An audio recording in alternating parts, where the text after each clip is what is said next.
Ce verbe est un enfer en espagnol, un enfer à conjuguer. ¿Y qué verbo es? Es el verbo decir. C'est le verbe decir. Aujourd'hui, on va donc analyser ce verbe qui est très très utile bien sûr parce qu'on l'utilise extrêmement souvent à l'oral.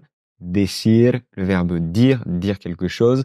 Et on va voir qu'en espagnol, c'est vraiment une tannée de l'apprendre et d'apprendre toutes ces conjugaisons. Vous allez voir que c'est de plus en plus difficile de le conjuguer et il prend des formes de plus en plus bizarres. C'est donc ce qu'on va voir aujourd'hui. Sache que si tu regardes cette vidéo par contre et que tu maîtrises parfaitement ce verbe, ça va énormément t'aider pour parler avec fluidité à l'oral. Petit disclaimer, attention, avant de commencer, je voulais juste te dire quelque chose. C'est que je vais prononcer dire, decir, decir, parce que je pratique le CCO en espagnol, qui consiste à prononcer comme un S, les C et les Z. C'est une façon de prononcer qui est très populaire en Amérique latine, dans certaines régions, notamment l'Andalousie en Espagne, mais je te préviens, pour que tu ne penses pas que je fais une faute, parce que c'est vrai que dans le reste de l'Espagne, en général, la prononciation officielle est decir, decir. Ahora vamos a empezar con el primer tiempo, con las conjugaciones de decir en presente. Le verbe dire au présent, et ça part déjà en couille. Decir, yo digo. Je dis, yo digo. Donc, normalement, on sait que pour conjuguer au présent, on rajoute un O à la fin. Par exemple, si on dit comprar, on dit yo compro. Comprar, yo compro. J'achète. Ici, on a un G, un go qui vient se placer. Ça fait partie d'ailleurs de tout un groupe d'irréguliers au présent qu'on appelle les verbes go-go. Digo, je dis. Hago, je fais. Pongo, je pose. Donc tu peux dire que decir, c'est un verbe go-go parce que au présent, on dit yo digo nuestro amigo porque hay otra irregularidad en presente. C'est pas la seule irrégularité. On va dire decir yo digo, pero con tú se dice tú dices. Tú dices. Donc ici, on peut voir que c'est subtil, mais en fait, on inverse le E et le I. Decir, dices. Donc, attention, c'est la deuxième irrégularité. On revient à la normale, par contre, pour nous et vous. Nosotros decimos, vosotros decís. Et on termine par le classique, comme on l'a eu pour le tu, le il, elle. Ellos, ellas, ustedes dicen. Ellos dicen. Ils disent. Et ça, c'est que le présent. Solo es el presente, amigo, así que aprieta. Continuamos ahora con otro tiempo para conjugar el verbo decir, que es el futuro. On continue avec le futur. Le futur est aussi irrégulier, bien sûr. Et pour dire je dirai, on va dire decir yo diré. Yo diré. Un avantage à cette irrégularité, c'est que ça ressemble énormément au français. C'est quasiment la même chose, en tout cas au niveau phonétique. Donc, on a yo diré. Ensuite, tú dirás, él, ella dirá, nosotros diremos, vosotros diréis, ellos, ellas dirán. ¿Qué dirán? Qu'est-ce qu'ils en diront? Et une petite expression d'ailleurs avec decir, diré que tu peux utiliser. Si quelqu'un te dit, tiens-moi au courant pour quelque chose, tu peux lui dire, vale, si, ya te diré, je te tiens au jus, je te tiens au courant, je te préviendrai. Ou en d'autres mots, je te dis quoi? Petite dédicace à nos amis du Nord. J'ai entendu, je vous appelle et je vous dis quoi? Eh ben, qu'il a bien le dossier en main. Ouais, c'est ça. Je vous appelle de là-bas et je vous dis quoi? Quoi? Mais je viens de vous le dire, quoi? Ouais, j'ai bien compris. Otro tiempo, otra conjugación de decir, esta vez en pasado. On va à présent passer aux conjugaisons du passé. Et tu vas voir que là aussi, c'est encore plus compliqué.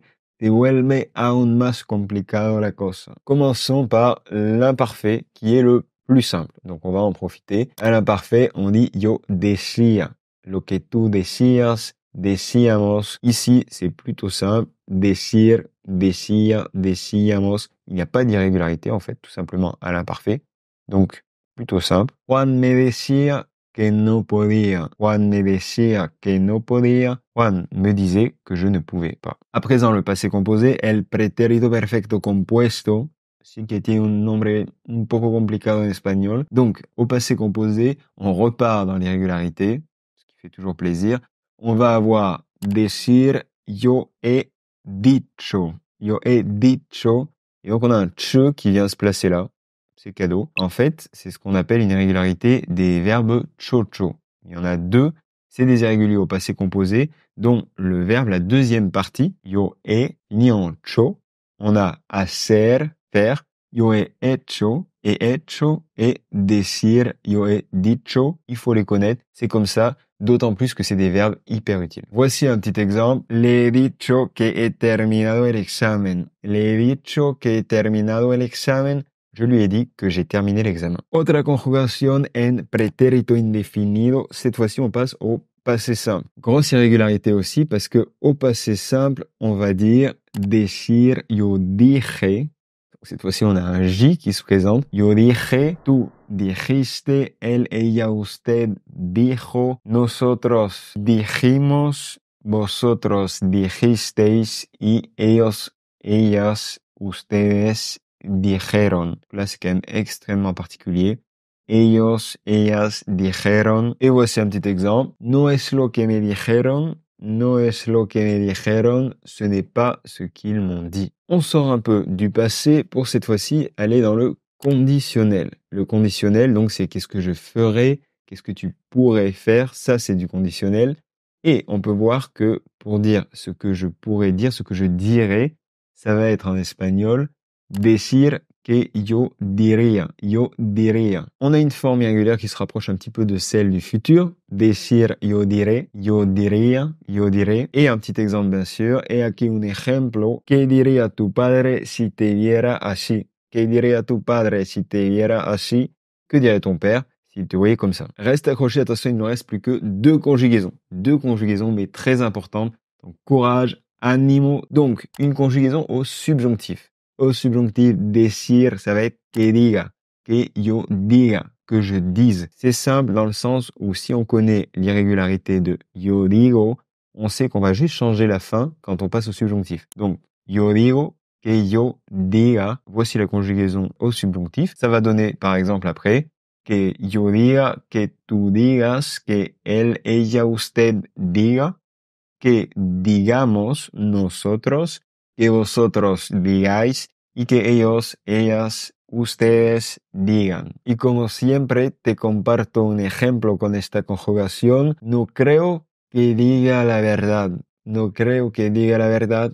Je ne crois pas qu'il dise la vérité. Et on arrive à notre dernière conjugaison du fameux verbe decir. Peut-être que tu peux deviner de quel temps on va parler à présent. C'est le subjonctif imparfait. El imperfecto de subjuntivo, qui est un des pires temps en espagnol, on est d'accord.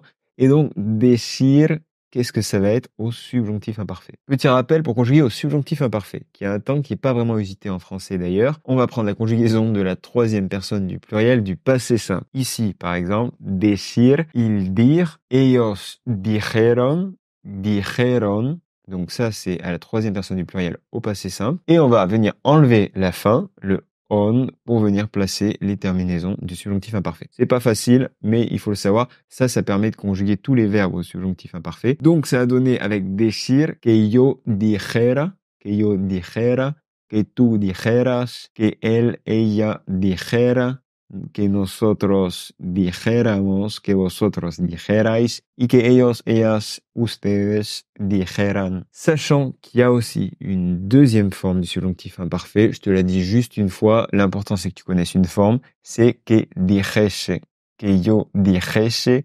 Donc on laisse ce fameux dire, mais ici on rajoute un ese. Voici un petit exemple pour conclure avec ce subjonctif imparfait dijera. No paré de preguntarle hasta que me dijera qué pasó. No paré de preguntarle hasta que me dijera qué pasó. N'ai pas arrêté de lui demander, de lui poser des questions jusqu'à ce qu'elle me dise ce qu'il s'est passé. Y es casi todo por hoy. Si tu as appris quelque chose aujourd'hui, si tu conjugues un peu mieux le verbe decir à présent, je t'invite à mettre un petit j'aime. Te invito a darle me gusta al video. C'est important aussi, si ce n'est pas le cas, de t'abonner à la chaîne YouTube Hola Amigo si tu le souhaites. Puedes suscribirte también al canal de YouTube Hola Amigo. À toi donc de traduire cette phrase en commentaire, de l'écrire, de la traduire en espagnol. Première phrase donc, ça va être « Je te dis qu'il me le disait ». Je te dis qu'il me le disait. Et phrase numéro 2, beaucoup plus difficile. Si je disais la vérité, il me dirait que ce sont des mensonges. Si je disais la vérité, il me dirait que ce sont des mensonges. Je te laisse donc me traduire ces deux phrases. te les laisse afficher pour que tu aies le temps aussi de bien les visualiser, de les recopier éventuellement ou de les traduire directement dans les commentaires. Et sache que tu trouveras la correction dans la description de cette vidéo. Si aujourd'hui tu es en train d'apprendre l'espagnol et que tu as un doute sur où tu en es, quel est ton niveau actuel et comment continuer à progresser à partir justement de ce niveau, si tu veux vraiment t'évaluer, une bonne nouvelle, on a créé un test de 10 minutes qui va permettre de t'évaluer sous toutes les coutures, sous tous les aspects de la langue et de voir aujourd'hui quel est ton niveau. Donc ça va te donner non seulement ton niveau débutant, intermédiaire, avancé, mais aussi une lettre précise avec le fameux système de notation du cadre européen commun de référence pour les langues. Donc tu vas avoir une lettre et un chiffre, A1, A2, B1, B2, C1 ou C2. En plus de ça, en suivant ce test, on te conseillera à la fin la formation Olamigo qui est la plus adaptée pour toi, pour que tu puisses progresser, pour que tu puisses réellement apprendre et parler espagnol. Si ça t'intéresse de réaliser ce petit test de 10 minutes chrono pour t'évaluer et enfin connaître ton niveau actuel d'espagnol, le lien est dans la description. Tu pourras tout simplement cliquer et directement passer ce petit test. Je pense que ça va énormément t'intéresser. Tu vas pouvoir savoir où tu en es. Et comme le dit le célèbre proverbe, pour savoir où l'on va, il faut d'abord savoir d'où l'on vient. Ahora voy a despedirme. À présent, je vais te dire au revoir. Hasta luego y por la vida.